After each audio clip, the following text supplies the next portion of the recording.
প্রিয় শিক্ষার্থীবৃন্দ, তোমরা অবশ্যই ভালো আছো, আমিও ভালো আছি।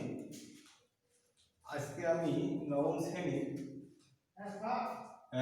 বাংলাদেশের ইতিহাস ও সভ্যতা সম্পর্কে বিষয়ে বিষয়ে প্রথম অধ্যায় থেকে আলোচনা করব। প্রথম অধ্যায়ে ইতিহাস পরিচিতি যে বিষয়, প্রথম অধ্যায়ে আমাদের ইতিহাস পরিচিতি সম্পর্কে আমরা জানবো।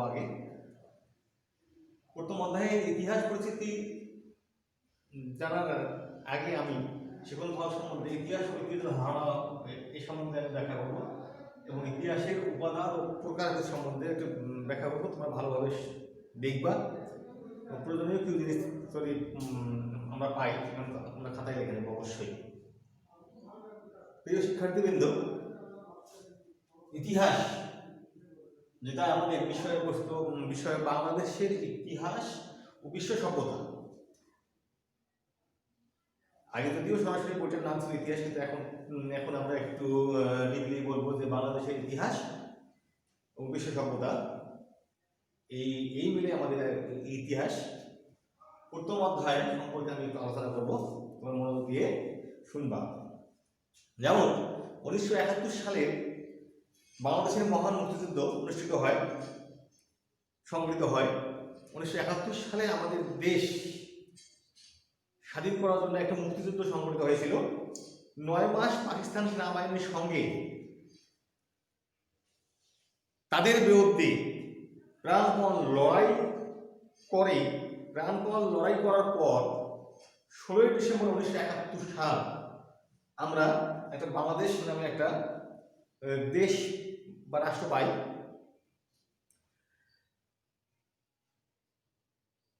1971 সালে 16 ডিসেম্বর আমাদের পুরো বাংলা যেটাকে তখন বাংলাদেশ নাম ছিল না, এটা একটা রাষ্ট্র ছিল। 1947 সালে যখন ভারতীয় মহাদেশ যখন বিভক্ত হয় ব্রিটিশের কাছ থেকে 1947 সালে, তখন ব্রিটিশ যখন চলে যায় আমাদের ভারতবর্ষ থেকে, 1947 সালের 15ই আগস্ট পাকিস্তানকে স্বাধীন করে দেয় এবং 1947 সালের 16 আগস্ট ভারত নামে একটি রাষ্ট্র জন্মগ্রহণ করে। তারই পরিপ্রেক্ষিতে আমাদের পুরো বাংলাটা পশ্চিম পাকিস্তানের সঙ্গে আমরা যুক্ত থাকি। এই পশ্চিম পাকিস্তানিদের সঙ্গে শোষণ এবং নিপীড়ন, নানা অত্যাচার সহ্য করে আমরা 23 বছর পশ্চিম পাকিস্তানের সঙ্গে ছিলাম। পশ্চিম পাকিস্তান একটা রাষ্ট্র, তখন আমরা তাদের অঙ্গরাজ্য হিসেবে ছিলাম পূর্ব পাকিস্তান এবং ওরা ছিল পশ্চিম পাকিস্তান। এই শোষণ নিপীড়নের সহ্য করতে আমরা 1971 সালে বাংলাদেশের মহান মুক্তিযুদ্ধ সংগঠিত যখন হয়, সুদীর্ঘ 9 মাস আমরা পাকিস্তান সেনাবাহিনীর বিরুদ্ধে প্রাণপণ লড়াই করে আমরা একটা পূর্ব পাকিস্তানকে আমরা শত্রুমুক্ত করতে পারি। মুক্তিযুদ্ধের আমাদের গৌরবের কাহিনী, যে মুক্তিযুদ্ধটা আমাদের গৌরবের কাহিনী। তারপরে বাঙালি ইতিহাসের সত্য ঘটনা উপস্থাপন করে ইতিহাস সম্পর্কে গভীর অনুসন্ধান করতে হলে ইতিহাসের উপাদান এবং প্রকারভেদ সম্পর্কে আমাদের জানতে হবে। যেহেতু আমরা সুদীর্ঘ 9 মাস মুক্তিযুদ্ধ চলাকালীন পূর্ব পাকিস্তানকে শত্রুমুক্ত করতে পারি, তাই 1971 সালে 16 ডিসেম্বর আমাদের পূর্ব পাকিস্তান একটা পূর্ণাঙ্গ রাষ্ট্র হিসাবে জন্ম নেয়। তাই ইতিহাস পড়তে গেলে আমাদের প্রথমে জানতে হবে ইতিহাস কি, জানতে হবে কত ধরনের ইতিহাস লেখা যায়, ইতিহাস পড়ার প্রয়োজনীয়তা বা কি। এই অধ্যায়ের এই বিষয়বস্তু নিয়ে আমরা আলোচনা করব। তোমরা মনোযোগ দিয়ে শোনো। প্রথমে আছে আমাদের ইতিহাস ও ঐতিহ্যের ধারণা ও পরিসর। এই সম্পর্কে আমি একটু তোমাদেরকে বলবো, মনোযোগ দিয়ে শোনো। ইতিহাস ও ঐতিহ্যের ধারণা।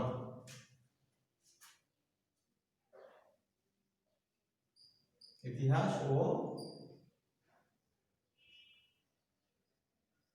ঐতিহ্যের ধারণা।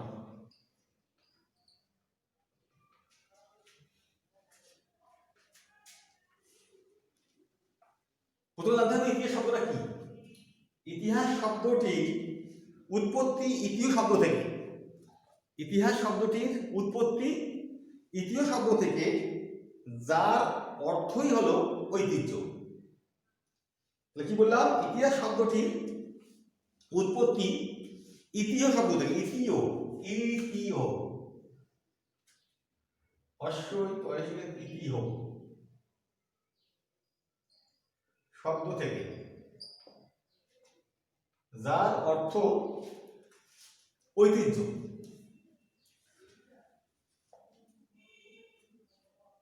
ঐতিহ্য হচ্ছে অতীতের, মনে রাখবা, ঐতিহ্য হচ্ছে অতীতের অভ্যাস, শিক্ষা, ভাষা, শিল্প, সাহিত্য, সংস্কৃতি, যা ভবিষ্যতের জন্য সংরক্ষিত থাকে।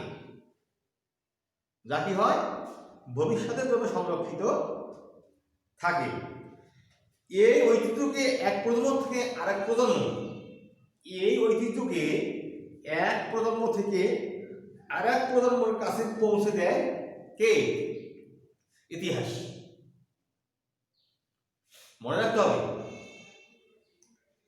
তাই ইতিহাসবিদ, একজন ইতিহাসবিদ E.H. কার, E.H. কার, এর ভাষায় উনি বলেছেন, ইতিহাস হলো বর্তমান ও অতীতের, ইতিহাস হলো বর্তমান ও অতীতের অন্তহীন সংলাপ। ইতিহাস হলো বর্তমান এবং অতীতের অন্তহীন সংলাপ।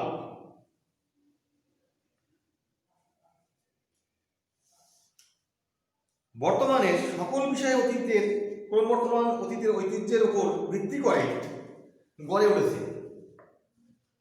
E.H. কার ইতিহাস সম্পর্কে বললেন, বর্তমান এবং অতীতের যে অন্তহীন সংলাপ, সেটাকে উনি ইতিহাস সম্পর্কে, ইতিহাস সংজ্ঞা হিসাবে ব্যবহার করেছেন। আমরা আরো এবং অনেক সংজ্ঞা পাবো, তবে একটু মনোযোগ দিয়ে দেখো এবং শোনার বোঝার চেষ্টা করো। অতীতের ক্রম বিবর্তন ও ঐতিহ্যের বস্তুনিষ্ঠ বিবরণই হলো ইতিহাস। অতীতের ক্রম বিবর্তন ও ঐতিহ্যের বস্তুনিষ্ঠ বিবরণই হলো ইতিহাস। তবে এখন বর্তমান সময়ের ইতিহাস লেখা হয় যাকে বলা হয় সাম্প্রতিক কালের ইতিহাস বা সাম্প্রতিক ইতিহাস। সুতরাং ইতিহাসের পরিসর সুদূর অতীত থেকে বর্তমান পর্যন্ত বিস্তৃত। তাহলে ইতিহাসের পরিসরটা কোন পর্যন্ত বিস্তৃত?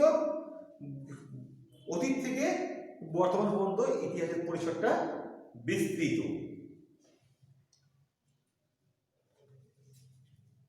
এখন ইতিহাস শব্দটাকে আমরা কি করা যায়?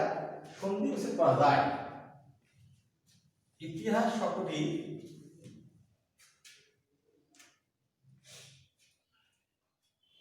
ইতিহাস শব্দটি সন্ধি বিচ্ছেদ করলে দাঁড়ায় ইতিহ,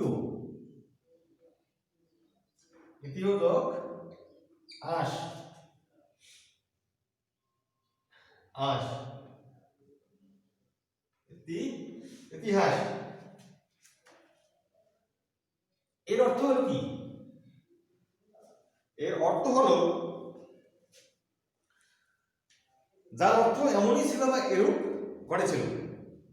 ইতিহাস শব্দটি সন্নিবেশ করলে ইতিহ যোগ আস, ইতিহাস, যার অর্থ এমনই ছিল বা এরূপ ঘটেছিল। মনোযোগ দিয়ে শোনো। ঐতিহাসিক ডক্টর জনসন, ঐতিহাসিক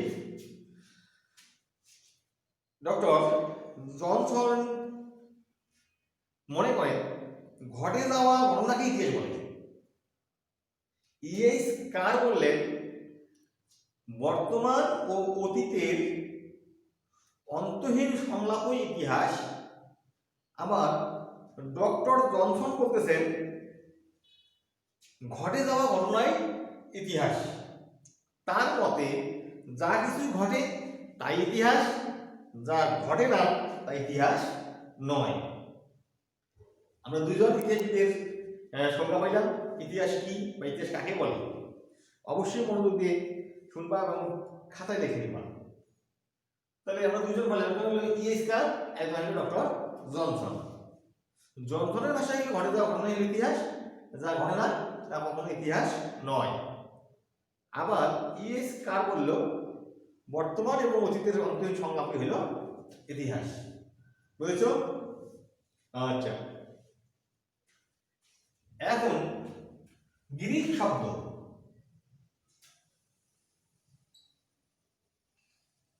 গ্রিক শব্দ হিস্টোরিয়া, বাংলাতে দেখতেছি হিস্টোরিয়া, যেটাকে HISTORIA, হিস্টোরিয়া। গ্রিক শব্দ হিস্টোরিয়া থেকে ইংরেজি হিস্ট্রি শব্দের উৎপত্তি। গ্রিক শব্দ হিস্টোরিয়া, হিস্টোরিয়া শব্দ থেকে ইংরেজি শব্দ হিস্টোরি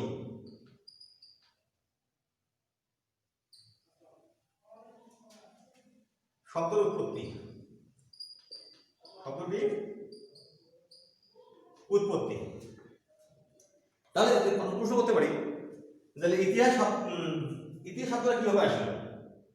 গ্রিক শব্দ হিস্টোরিয়া, হিস্টোরি থেকে ইংরেজি শব্দ হিস্টোরি শব্দের উৎপত্তি, যার বাংলা প্রতিশব্দ হিস্টোরি, যার বাংলা প্রতিশব্দ হবে ইতিহাস। গুড। হিস্টোরি শব্দটি প্রথম কে ব্যবহার করেন তোমরা বলতে পারো? ঠিক আছে, আমি তোমাদের সঙ্গে শেয়ার করি। ইতিহাস, হিস্টোরি শব্দটি প্রথম ব্যবহার করেন গ্রিক ঐতিহাসিক। কোন ঐতিহাসিক? গ্রিক ঐতিহাসিক হেরোডোটাস।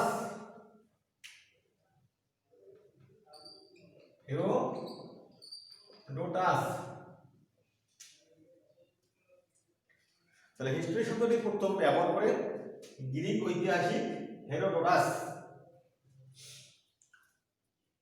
হেরোডোটাস খ্রিস্টপূর্ব ৫ম শতকে এই শব্দটি ব্যবহার করেন। তাই তিনাকে ইতিহাসের জনক বলা হয়। প্রশ্ন আসে, অনেক সময় প্রশ্ন আসে, অনেক প্রশ্ন আসে, ইতিহাসের জনক কে? কোন দেশের অধিবাসী? গ্রিক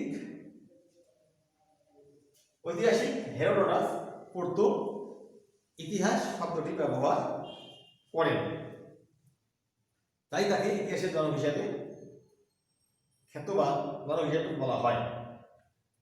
তোমরা যদি দেখো, তিনি সর্বপ্রথম তার গবেষণাগারে গবেষণা কর্মের নামকরণে এই শব্দটি ব্যবহার করেন, যার আবিধানিক অর্থ হল সত্যানুসন্ধান বা গবেষণা। হেরোডোটাস যে ইতিহাস শব্দটি ব্যবহার করেন তার অর্থ সত্যানুসন্ধান বা গবেষণা। ইতিহাস কিন্তু কখনো মিথ্যার সাথে আপোষ করে না, যা ঘটে সঠিক সেটাই কিন্তু ইতিহাস। ইতিহাস কখনো মিথ্যা হয় না, তাই গবেষণারত বিষয় হলো ইতিহাস। গবেষণাগারে তা গবেষণা করার পর লিখিত হয়। তিনি বিশ্বাস করতেন ইতিহাস হলো যা সত্যিকার অর্থে ছিল বা সংঘটিত হয়েছিল তা অনুসন্ধান করা এবং লেখা। যে ঘটনাটা ঘটেছিল সেটাকে অনুসন্ধান করে গবেষণা করে লেখা, সেটাই ইতিহাস। তিনি তার গবেষণায় গ্রিস ও পারস্যের মধ্যে সংঘটিত বিভিন্ন বিষয় অনুসন্ধান করেছেন। এতে তিনি প্রাপ্ত তথ্য, গুরুত্বপূর্ণ ঘটনা এবং গ্রিসের বিজয়গাথা লিপিবদ্ধ করেছেন, যাতে পরবর্তী প্রজন্ম এই ঘটনা ভুলে না যায়। এই বিবরণ যেন তাদের উৎসাহিত করে এবং দেশপ্রেম উদ্বুদ্ধ করে। হেরোডোটাস প্রথম ইতিহাস এবং অনুসন্ধান এ দুটি ধারণাকে সংযুক্ত করে। কি করে? ইতিহাস এবং অনুসন্ধান এই দুটি ধারণাকে তিনি যুক্ত করেন, ফলে ইতিহাস পরিণত হয় বিজ্ঞান। ইতিহাস কিন্তু একটা বিজ্ঞান। এর মাঝে মাঝে বলা হয় প্রবাদ বাক্যে যে ইতিহাসকে জাতির আয়না বা দর্পণ স্বরূপ বলা হয়। আচ্ছা, পরিপূর্ণভাবে হয় ওটা তত্ত্ব নির্ভর, ফলে ইতিহাস পরিণত হয় বিজ্ঞান, পরিপূর্ণভাবে হয়ে ওঠে তত্ত্ব নির্ভর এবং গবেষণার বিষয়ে। প্রকৃতপক্ষে মানব সমাজে অনন্ত ঘটনা প্রবাহ হল ইতিহাস। মানব সমাজে অনন্ত প্রবাহ ঘটনা ইতিহাস। ইতিহাসবিদ র্যাবসন বলেছেন, ইতিহাস হল ঘটনার বৈজ্ঞানিক এবং ধারাবাহিক বর্ণনা। তাহলে আমরা ইংলিশ কার পাইলাম? ডক্টর জনসন পাইলাম, হেরোডোটাস পাইলাম, আবার র্যাবসন পাইলাম। আধুনিক ইতিহাসের জনক জার্মান ঐতিহাসিকরা লিওপোল্ড ফন র্যান্ডকে মনে করেন প্রকৃতপক্ষে যা ঘটেছিল তার অনুসন্ধান ও তার সত্যর বিষয় ইতিহাস। সুতরাং ইতিহাস হচ্ছে মানব সমাজের বিবর্তনের সঙ্গে সম্পর্কিত বিভিন্ন কর্মকাণ্ডের ধারাবাহিক সত্যনিষ্ঠ বিবরণ।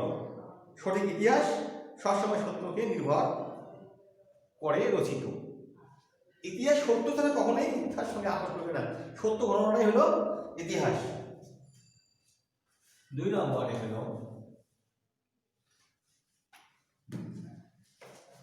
আমরা ইতিহাসের উপাদান সম্পর্কে জানবো। আমরা তত্ত্ব, যেসব তত্ত্ব ঘটনা ভিত্তি করে ইতিহাস লিপিবদ্ধ করা হয়, প্রতিষ্ঠিত করা সম্ভব, তাকে ইতিহাসের উপাদান হিসেবে গণ্য করা হয় বা ইতিহাস উপাদান বলা হয়। ইতিহাসের উপাদানকে আবার দুই ভাগে ভাগ করা হয়। ইতিহাসের উপাদানকে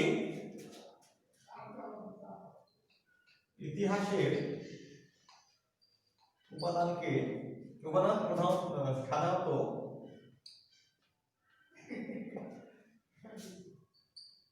দুই প্রকার।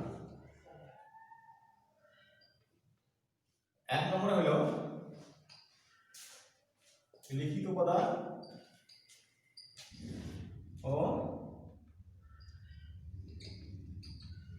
অলিখিত উপাদান।